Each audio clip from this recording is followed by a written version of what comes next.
Hi guys, অনেকদিন থেকেই ভাবছিলাম যে এটা তো ভাদ্র মাস, তাই জামা কাপড়গুলো রোদে দিই।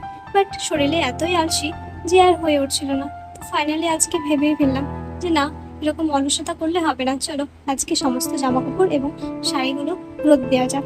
তারপর যেই ভাবা সেই কাজ, সমস্ত জামা কাপড়গুলো শোকেস এবং আলমারি থেকে বার করে সুন্দর করে রোদে ফেলে দিলাম। বর্ষার সময় স্যাঁতস্যাঁতে ওয়েদারের জন্য সব জামা কাপড়ে সাওয়া বা ছত্রাক জমে যেতে পারে। সেই জন্য সেই ছত্রাক বা ছাওয়া যাতে জামাতে না লাগে বা না নষ্ট করে সেই জামা কাপড়গুলো, সেই জন্য এই রোদটা দেওয়া খুবই দরকার। শুধু আমি দিয়েছি এরকম বলে না, তোমরা সময় পেলে তোমাদের সুন্দর সুন্দর জামা কাপড়গুলো এভাবে সুন্দর করে রোদে দিও। আসলে কি বলতো, এই রোদটা নাকি জামা কাপড়ের জন্য এতটাই উপকারী।